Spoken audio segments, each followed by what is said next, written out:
नमस्कार, आप देख रहे हैं व्हाइट पेपर और मैं हूं आपके साथ आशा सरवाल। कार्यक्रम की शुरुआत करेंगे बड़ी खबर के साथ ही, क्योंकि कैबिनेट का विस्तार तो हो गया, लेकिन अब यहां पर अलग अलग सेक्टर के अंदर किस तरह से काम होगा ये बड़ा सवाल है। क्योंकि जम्मू कश्मीर के अंदर अस्पतालों में डॉक्टर्स की कमी पूरी तरह से है और मरीजों को काफी परेशानियां उसकी वजह से हो रही है, क्योंकि लोग ज्यादा परेशान हैं। अब उसकी परेशानी को किस तरह से यहां पर कम किया जाएगा यह बड़ा सवाल रहेगा, क्योंकि उमर की पहली कैबिनेट बैठक में स्वास्थ्य, शिक्षा और रोजगार पर जोर दिया गया है।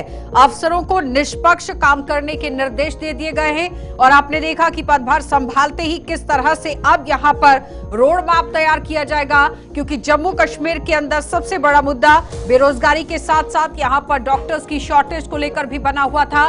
क्योंकि हेल्थ सेक्टर में जिस तरह से सरकार की तरफ से दावा पेश किया गया कि काम लगातार चल रहा है, क्योंकि 2 एम्स और उसके साथ साथ यहां पर आपने देखा था कि नर्सिंग सेंटर्स भी किस तरह से बनाए गए, उसके साथ साथ पैरामेडिकल स्टाफ के लिए किस तरह से काम हुआ। लेकिन फिलहाल अब जम्मू कश्मीर के अंदर जब से नई सरकार बनी है, किस तरह का काम आगे होने वाला है, रोड मैप किस तरह से तैयार किया गया है, इस पर हर किसी की अब नजर बनी हुई है। फिलहाल बताते चले कि मिशन इंद्रधनुष का भी असर जम्मू कश्मीर के अंदर देखा गया। जम्मू को एम्स की सौगात दी गई, जिसमें 775 बेड बताए गए थे, लेकिन फिलहाल देखिए 750 बेड की ये क्षमता वाला अस्पताल बनाया गया, जिसमें 45% तक निर्माण कार्य फिलहाल पहले पूरा हुआ, लेकिन उसके बाद लोगों को ओपीडी की सेवा यहां पर दी गई। उसके साथ साथ लगातार यहां पर एम्स के साथ साथ जिस तरह से स्वास्थ्य केंद्र खोले जाने की बात हुई थी, उस पर भी काम किया गया। पैरामेडिकल स्टाफ को लेकर किस तरह से अब रोड मैप तैयार होगा और उनके साथ साथ यहां पर जिस तरह से डॉक्टर्स की कमी है, लोगों को इलाज के लिए बाहर जाना पड़ रहा था, क्या वो रुकेगा या नहीं, इसी पर अब चर्चा करेंगे कि आखिर हेल्थ सेक्टर को लेकर अब सरकार के पास क्या कुछ रोड मैप है। इस वक्त हमारे साथ नेशनल कॉन्फ्रेंस पार्टी से डॉक्टर सुखविंदर सिंह है, बहुत बहुत स्वागत जुड़ने के लिए। अभिजीत जसरोटिया है हमारे साथ बीजेपी पार्टी से, आपका भी स्वागत।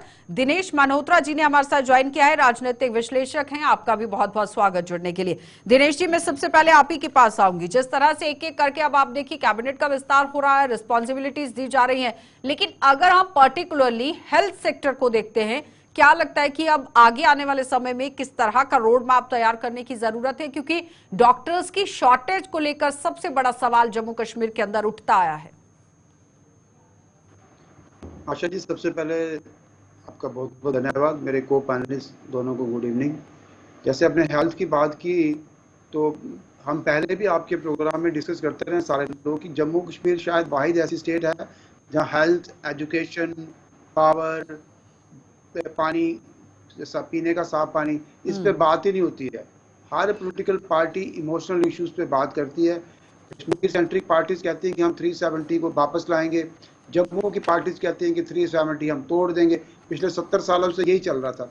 अब मुझे लगता है कि अब नई सरकार बनी है, यूनियन टेरिटरी बनी है, कि यंग चीफ मिनिस्टर बने हैं, पहले भी चीफ मिनिस्टर रहे हैं, लेकिन अब हम ये आशा करते हैं कि जो बेसिक चीजें हैं, हेल्थ, एजुकेशन, रोड्स और जो बिजली, पानी, ये सारी समस्याएं जो है ना, इन पे फोकस होना चाहिए।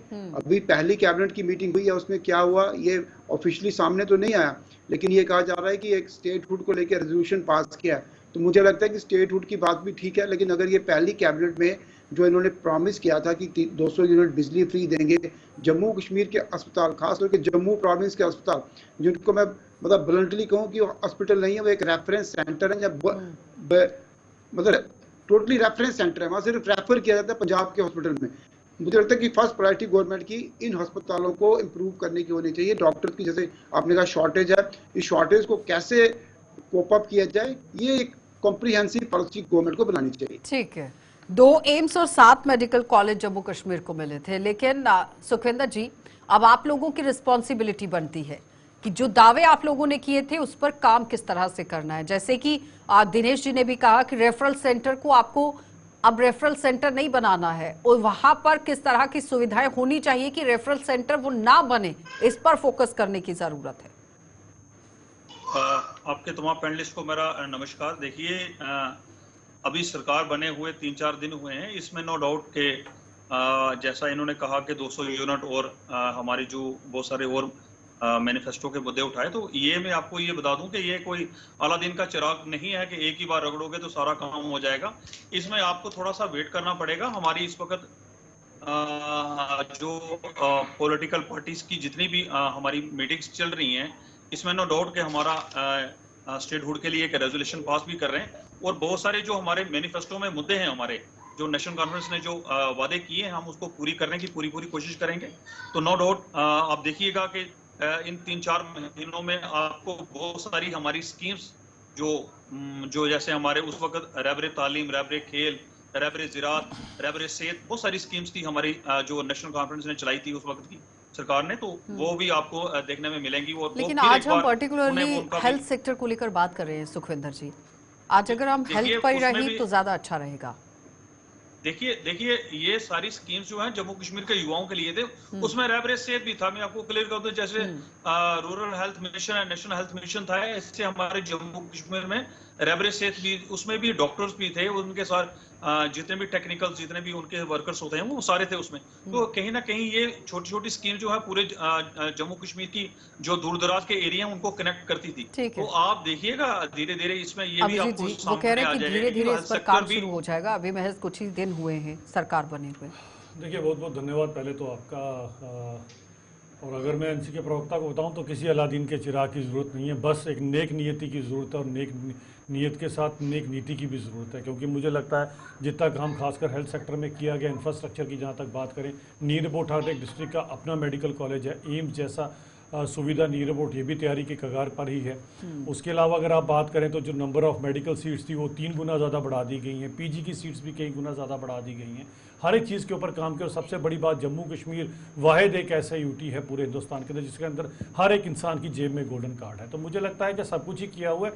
अब आगे तो आपको चाहिए कि अगर आप दोनों आंखों से बराबर देखेंगे तो मुझे लगता है कि ऐसी कोई इतनी बड़ी बात नहीं है, किसी अलादीन के पास जाने की जरूरत नहीं है, यहीं पर ही काम करेंगे तो अच्छी तरह से आप अपनी लोगों की चलिए सुखविंदर जी जवाब दीजिए। वो कह रहे हैं सिर्फ दोनों आंखों से बराबर देखने की जरूरत है, बाकी तो सब काम हुआ पड़ा है, उसे आगे चलाने की जरूरत है। देखिए मेरे अभिजीत भाई डॉक्टर साहब ने बड़ी अच्छी बातें कही। देखिए मैं इस वक्त इनको ये जरूर विनय करूंगा कि आप, सबसे बड़ी बात है, आप ही एक रेजोल्यूशन पास कीजिए। आपके पास भी बहुत सारे अच्छे नंबर हैं, आप कहिए कि हमारे स्टेटहुड अब जल्दी से जल्दी दिया जाए। आप इस वक्त जम्मू कश्मीर को भ्रमित करने की कोशिश, जो सरकार गिराने की दिन ये हमारी न्यूज़ें बहुत सारी आ रही हैं, तो कहीं ना कहीं आपको भी आप खुले दिल से देखना चाहिए। आपको ये नहीं देखना चाहिए ये कश्मीर से लोग आए हुए हैं या जम्मू से लोग आए हुए हैं। ये जम्मू कश्मीर की सरकार है, इसने जम्मू कश्मीर को ही साथ लेकर चलना है। तो आपको भी कहीं ना कहीं खुले दिल से आगे आना चाहिए। चलिए अभिजीत जी जवाब दीजिए। वो कह रहे हैं कि खुले दिल से तो आपको भी आगे आना चाहिए, जल्द से जल्द राज्य का दर्जा बहाल करना चाहिए। देखिए इस तरह से है कि सबसे पहली बात है कि जहाँ तक राज्य की बात है, मैं कहीं पर भी इसके कोई अगेंस्ट बात नहीं कर रहा हूँ, लेकिन पूत के पांव पालने में दिख जाते हैं। और सबसे बड़ी बात ये आती है कि यहीं से पता चल जाता है कि हालत क्या है। अगर आज अभी आप खुद बोल रहे हो जुम्मा 2 दिन या 3 दिन हुए हैं आपको सरकार बनाए हुए, आपके यहीं पर ही आपके नेता लोग भारत के नेशनल एंथम के ऊपर उठने तक की जहमत नहीं कर रहे हैं, तो आपके अच्छी तरह से हमें दिख रहे हैं मंसूबे क्या है। एक बात याद रखिएगा, इंग्लिश में एक एब्रीविएशन, एक कोट बड़ा सही है, before you desire you should deserve it.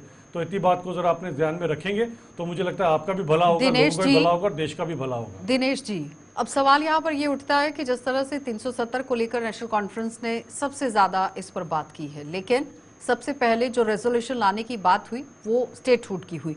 क्या लगता है कि सरकार एक स्ट्रैटेजी के तौर पर काम कर रही है कि सबसे पहले स्टेटहुड पर काम किया जाए, उसके बाद फुल फ्लेज जब आपके पास पावर्स आती हैं तो आगे का रोड मैप तैयार करने की कोशिश होगी? क्योंकि कैबिनेट का विस्तार तो हो गया, पोर्टफोलियो आपके पास आ गया, लेकिन अब उस पर काम करना चैलेंजिंग है। इसलिए सबसे पहले यू टर्न तो इसे नहीं कहा जाएगा, राज्य के दर्जे की बहाली की बात कर रही है नेशनल कॉन्फ्रेंस।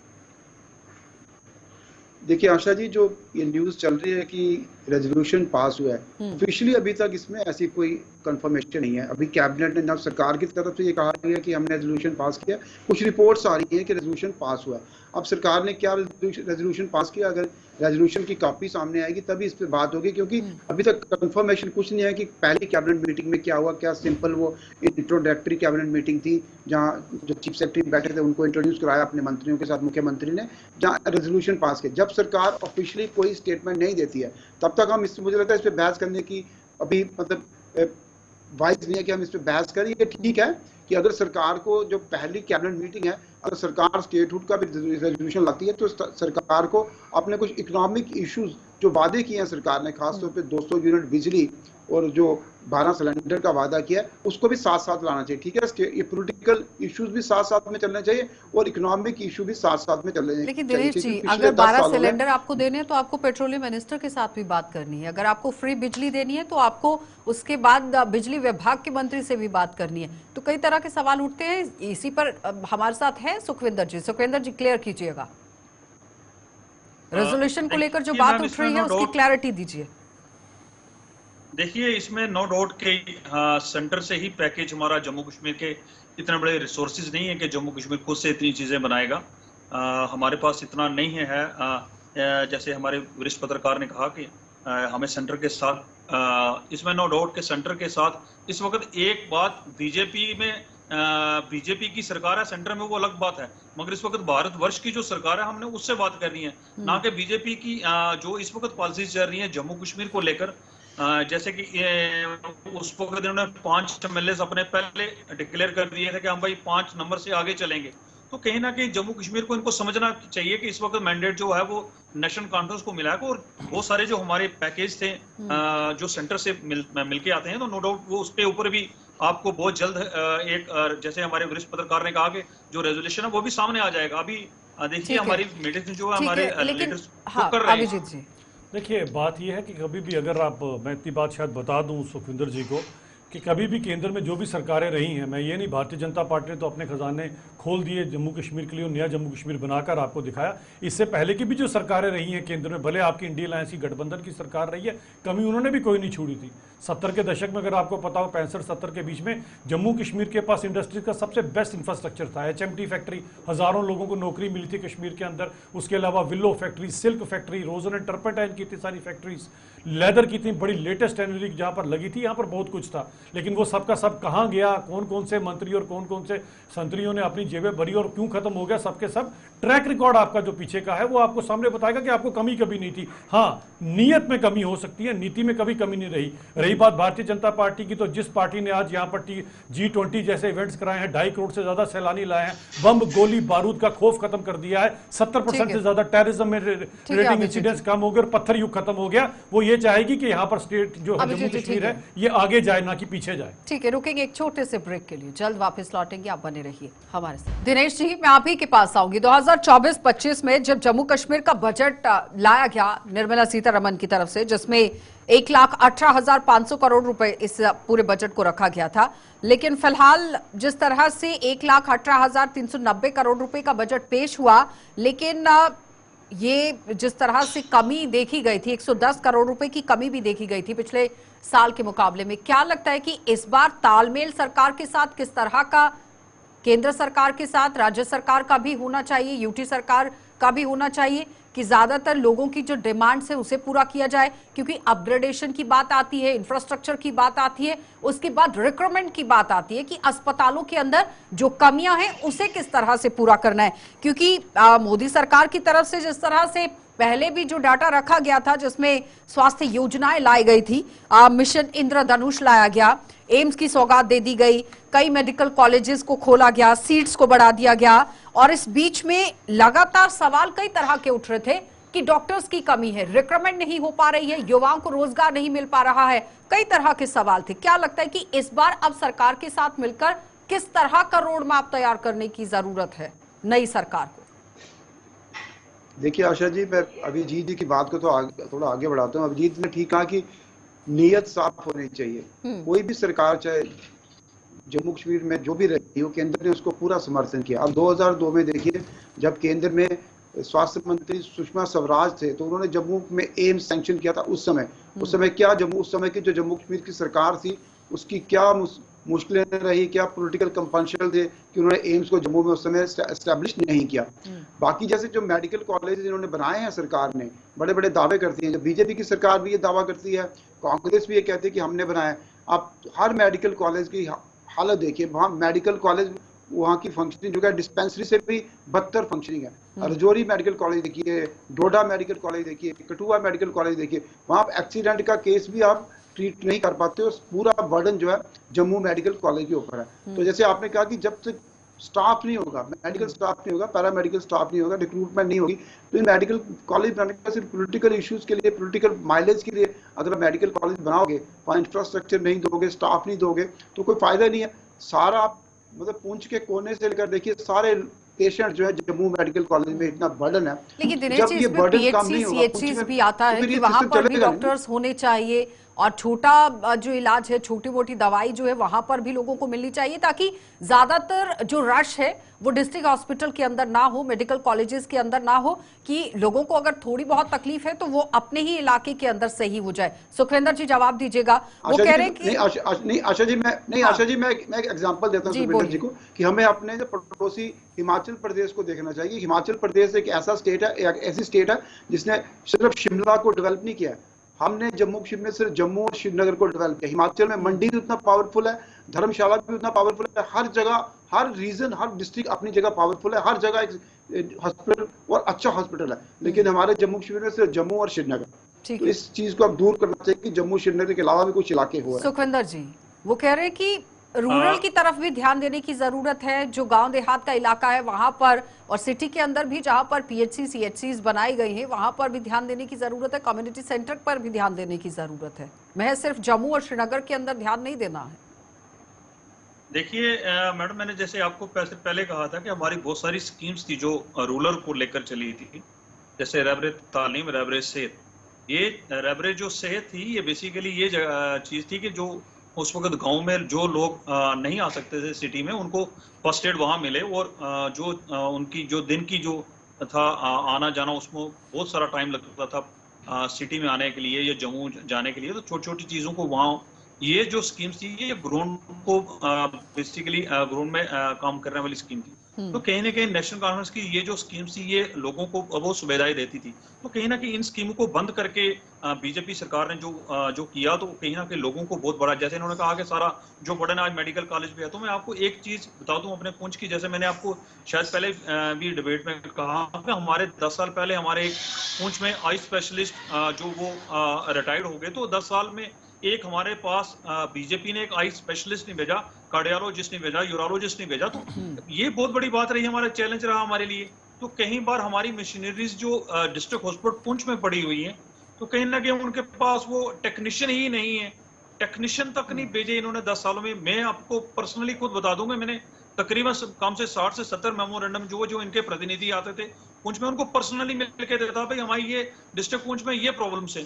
तो कहीं ना ये एक बहुत बड़ा चैलेंज है। अगर मेडिकल की बात की जाए, ये बहुत बड़ा चैलेंज है इस वक्त। देखिए इस तरह से बात आती है कि आप कम से कम इस तरह की जब आप बात करेंगे तो पुंछ का जरा आप हॉस्पिटल देख लीजिए, मुझे लगता है कि जब से बना और अभी का इंफ्रास्ट्रक्चर देख लीजिए सारे का सारा, पहले और ये पिछले 4-5 साल के अंदर ही सब कुछ अब वहाँ पर चेंज हुआ है। इसी तरह से रजौरी के अंदर देख लीजिए, मेडिकल कॉलेज देख लीजिए, ये सारे का सारा इंफ्रास्ट्रक्चर आपके टाइम तो 60-70 साल बना नहीं। अब आपने नेशनल कॉन्फ्रेंस के टाइम पर एक इंस्टीट्यूट बनाया, सोरा इंस्टीट्यूट, वो भी कहाँ कश्मीर के अंदर, जम्मू वालों को बेचारा अब कहीं जाकर एम्स मिला है। इसी तरह से अगर आप पुंछ की बात करते हैं तो पुंछ का सबसे पहले जम्मू के साथ अगर आप देखें तो यहाँ से वहाँ पहुँचने में ही पूरे का पूरा दिन लगता था। अब जिस हिसाब से टनल्स बनना शुरू हुई हैं, आज तक क्यों नहीं बनी, इसी तरह से डोडा में टनल्स बनना शुरू हुई हैं। जब कनेक्टिविटी प्रॉपर होगी तो हर एक चीज होगी। 5-6 साल में आपने इतना काम कर दिखाया और 50-60 साल में आप अपना रिपोर्ट कार्ड भी तो लोगों को दिखाया ना जी। 3 गुना ज्यादा हम आपको बता रहे हैं, मेडिकल कॉलेज की सीट्स बढ़ा दी गई, पीजी की सीट्स बढ़ा दी गई, इसी तरह से सब कुछ किया गया। सब कुछ तो भी 5-6 साल में हुआ। आप 50-60 साल क्या कह रहे थे? तू इधर उधर की बात ना कर, ये बता कि कारवा कहां लुटा। पुराना हिसाब किताब तो अभी तो 5 लाख रुपए हर इंसान की जेब में, आपकी जेब में भी पड़ा है और आपके पूरे के पूरे फैमिली मेंबर्स की जेब में। भगवान न करे कोई बीमार होगा तो अभी भी भारतीय जनता पार्टी है ध्यान रखने के लिए, तो क्या आप नेशनल कॉन्फ्रेंस में अभी भी आपका ध्यान रखा जाएगा? जवाब दीजिए सुखविंदर।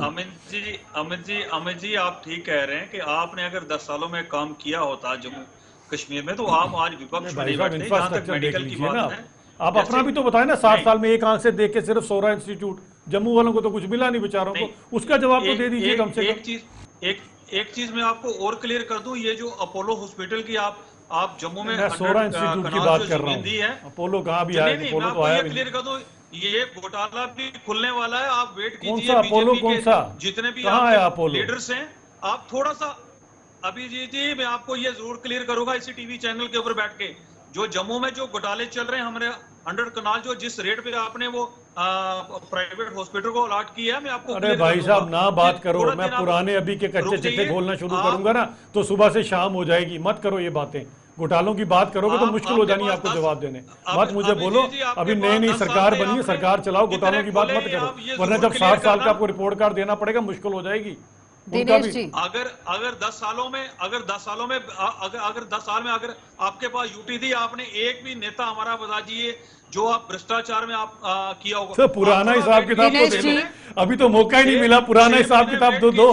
अभी जेकेसीए का हिसाब किताब देना पेंडिंग है, भूल गए क्या?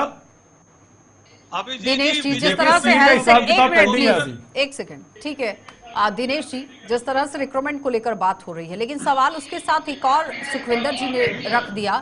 वो कह रहे हैं कि मशीनरी तो है लेकिन मशीनरी चलाने वाला कोई नहीं है, तो उसका फायदा लोगों को कैसे मिलेगा जब तक आप रिक्रूटमेंट नहीं करेंगे, जो मशीनरी से रिलेटेड लोग हैं उन्हें भर्ती नहीं करेंगे तो कैसे चलेगा? लाखों की तादाद में लोग एक साल में जम्मू कश्मीर से बाहर जाते हैं इलाज के लिए। एग्जाम्पल के तौर पर पीजीआई ले लीजिए। बात नहीं है ये जैसे सुखविंदर जी कह रहे हैं कि 4-5 साल की बात नहीं, ये पुरानी बात है। जब से जम्मू कश्मीर राज्य में डेमोक्रेटिक गवर्नमेंट बनी है, किसी भी सरकार ने हेल्थ सेक्टर को कभी प्रायोरिटी दी नहीं है, ना हेल्थ को प्रायोरिटी दी है, ना एजुकेशन को प्रायोरिटी दी।